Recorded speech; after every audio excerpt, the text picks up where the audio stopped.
참을 만큼 참았다. 이 비참함과 수치심은 겪어보지 않으면 모른다. 남자로 살지 못할 바엔 갈라서는 수밖에. 이렇게 저를 믿고 찾아주셔서 감사합니다. 거의 4년 정도 리스 부부로 지냈는데 조금 더 됐겠네요, 지금. 4년 1개월? 이제는 날짜를 따지지 않으려고 합니다. 되게 심각한 건데. 연애할 때부터 그랬었어요? 연애할 때는 그러지 않았어요. 신혼여행 가서부터 안 한 거예요? 그때부터 시작이었죠. 아, 굉장히 이상하네요. 그러니까 제 말이 그 말입니다. 어. 그 변호사님도 남자니까 아시겠지만 음. 예? 이 같이 사는 사람한테 매번 거절당하는 이게 말이나 됩니까 이게? 사회생활 하면서 누구한테 부탁을 했을 때 거절받는 것도 상처 받잖아요. 그러니까. 심지어 나랑 결혼했고 당연한 거를 요구를 하는 건데 자괴감이 들 것 같아요. 아, 남자로서 계속 위축되고 충분히 이해가 됩니다. 그리고 어디 가서 뭐 얘기를 할 수도 없고. MZ 세대들 같은 경우에는 이렇게 4년 동안 안 참습니다. 리스 부부가 요즘에 상담을 많이 하거든요. 리스 부부라고 해서 무조건 이혼을 할 수 있는 건 아니에요, 사실. 정당한 이유가 없어야 되는데 네. 혹시 그 사모님께서 신체적으로 좀 뭐 병을 얻으시거나 정신적인 문제가 있거나 그런 건 없었어요? 잘 모르겠어요. 그 의도적으로 회피를 하는 건지 몸이 안 좋아서 그런 건지 이게 뭐라고 돼요, 구체적으로? 컨디션이 안 좋다. 병원에 가서 뭐 진단서라도 좀 받아오든지 객관적인 증거를 좀 내달라 이런 얘기는 안 해보셨어요? 해봤는데 네. 계속 말을 흐리거나 좀 논적으로 좀 벗어난 얘기를 한다던가. 4년이면 진짜 꽤 오랫동안 참으신 거고요. 리스 부부라고 하면은 뭐 정확한 규정은 없어요. 그런 쪽 전문가들이 얘기하기로는 1년으로 따지면 별다른 문제도 없는데 10회 미만의 성관계를 하는 걸 리스 부부라고 하긴 하거든요. 전 세계의 일정 %는 그런 경우를 겪고 있어요. 무조건 이혼 사유가 되는 건 아니고요. 예를 들면 아이를 안 낳기로 하고 성관계에 큰 의미를 두지 않는 사람들도 있어요. 그냥 같이 뭐 영화를 본다든지 뭐 술을 한잔 한다든지 플라토닉하게. 그러면 사실 아무 문제가 없겠죠. 또 둘 다 뭐 성적 에너지가 굉장히 많아서 뭐 만날 때마다 뭐 하고 그런 경우에도 아무 문제가 없겠죠. 우리 민법에 부부간에는 의무가 있습니다. 뭐 부양 의무도 있고 동거 의무도 있고 동거 의무 중에는 성적 교섭 의무라는 게 있어요. 부부만이 외부의 방해를 받지 않고 성관계를 아무 법적 문제 없이 할 수 있는 권리자 의무거든요. 그 성적 교섭 의무를 정당한 이유 없이 상당 기간 거부하는 경우에는 이혼 사유가 됩니다. 될 수 있는 거죠. 네, 판례도 있고요. 보통 한 6개월에서 한 1년 정도 이상이면 이혼 사유가 된다고 하는데 박 과장님은 4년이요.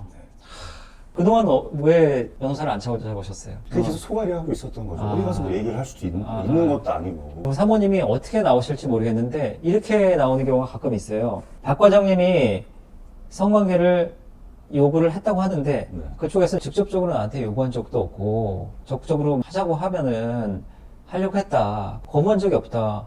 이렇게 말할 수도 있는데 증거 다 모아 놓으셨어요? 어떻게 모아야 되는지 모르는 상황이니까. 그러면 그동안 어떻게 요구를 했어요? 계속 어떤 시그널을 보냈죠. 어떤 시그널이요? 컨디션 너무 좋은데. 그냥 컨디션 너무 좋은데 네. 어떠냐? 직접적으로 물어본 적도 있고. 직접적으로 네. 물어본 적도 있어요. 상대방은 오늘 컨디션 좋은데 그러면 컨디션 좋은가 보다. 티면은 그렇게 생각할 네, 수 있거든요. 소송 전문가로서는 항상 성관계를 정당한 이유 없이 거부를 해야 되는데 거부라는 건 요구했을 때 거부하는 거거든요. 그렇죠. 요구한 증거를 잘 만들어 놔야 돼요. 카톡에다가 명확하게 표현하는 거죠. 항상 주장하는 사람이 입증을 해야 되거든요. 요구를 하는 거를 뭐 녹음을 해놔도 되고 대화 당사자끼리 녹음 불법은 아니니까 아니면 카톡 같은 데다가 이 상태로는 안 되겠어. 너무 오랫동안 이게 우리가 부부야? 오늘 밤에 준비하고 있어. 네. 몸의 대화를 나누자. 그렇게 했는데 거기에서 피곤해. 이렇게 하면 거부를 한 거거든요. 그런 게 6개월 이상 쌓이면은 그건 이혼 사유가 되죠. 스마트폰이 없던 시절에는 그렇죠. 달력 있잖아요. 한날은 동그라미 XXL 해갖고 이렇게 남편이 안 해준다 하면서 그랬는데 그때도 문제였던 게 남편 쪽에서 부인이 혼자 망상이다. 요구한 적도 없다 제대로. 실제로 제가 판사를 오랫동안 했는데 증거가 별로 없어서 그 이혼 청구가 기각된 경우도 꽤 많아요. 증거를 잘 모아 놓으셔야 됩니다. 이 증거를 모아놨다고 치고 예. 뭐 협의 이혼으로 가는 것보다는 어떤 소송 쪽으로 가는 게 맞는 건지. 협의혼으로 할 수 있으면 더 나은데 네. 소송으로 가게 되면은 네. 시간과 비용이 많이 들어요. 1심 재판만 해도 한 1년 정도 걸릴 수 있고 판결이 났는데 박 과장님이나 저쪽에서 마음에 안 들어서 항소를 하게 되면 또 1년 지나고 대법원 가면 또 몇 개월 지나고 3년이 넘어갈 수도 있고 비용도 소송으로 하게 되면은 절차적인 비용도 들지만 소송 전문가인 변호사를 선임해야 되기 때문에 또 비용도 들어가고 그래서 가능하면은 협의를 하면 좋은데 좀 재산도 좀 있어요? 좀 있죠. 근데 만약에 저쪽 부인이 내가 이혼은 해주지만 재산은 다 내가 가져갈게. 그렇게 나오면 하실 수 있겠어요? 협의라는 거는 모든 거에 대해서 다 서로 협의가 돼야 되거든요. 그 협의가 안 된 상태이기 때문에 소송을 하는 겁니다. 추천드리고 싶은 거는 가능하면은 협의를 해보고 네. 그래도 안 되면은 소송을 하는 게 좋아요.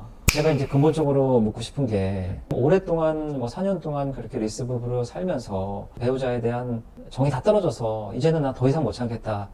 나 이혼하겠다. 그렇게 결심이 쓴 거예요? 아니면은 부인분을 좀 잘 설득을 해서 원만한 성관계가 좀 이루어지고 보통 부부처럼 비슷하게 되면은 마음을 접을 수 있는 거예요? 4년이란 기간 동안 음. 리스였기 때문에 마음이 많이 좀 접힌 상태예요. 제가 이혼 상담을 많이 해보면은 이혼 기간도 오래 걸리고 비용도 들 뿐만 아니라 이혼 후의 삶이 생각보다 박 과장님이 생각하는 것처럼 네. 되게 아름다운 거 아닐 수도 있어요. 뭐 나중에 재혼할 생각도 있어요?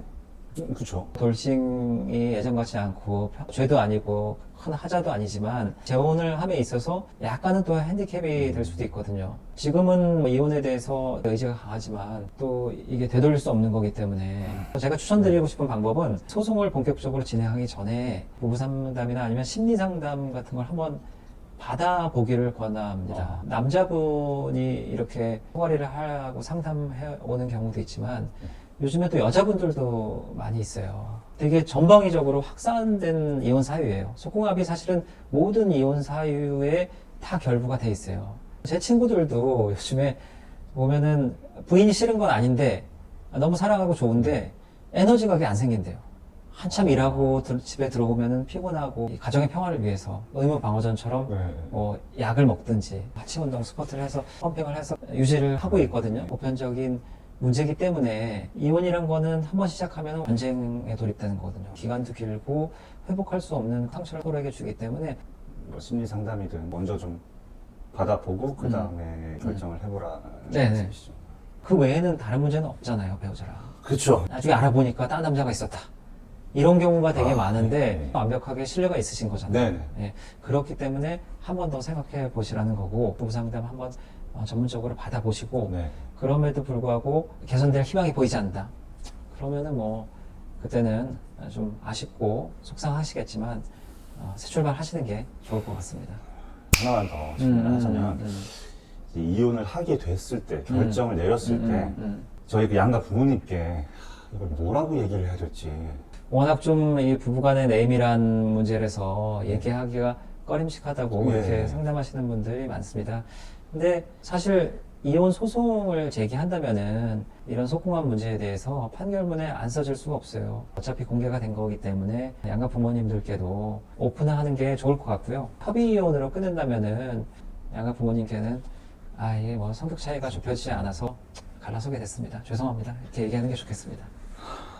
알겠습니다. 네. 감사합니다. 네. 내밀한 얘기를 많이 해주셨는데 박 과장님의 그런 얘기를 비밀로서 잘 보호하고 오늘 들은 거는 다 저는 기억에서 있습니다. 걱정하시지 마시고 가능하면 협의 이혼으로 진행을 하시되 네. 뭐 얘기가 잘 안 되면은 그때 저를 한번 다시 찾아주시면은 확실하게 서포트 해드릴 수 있겠습니다.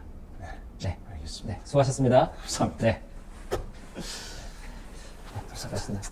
네. 가시죠.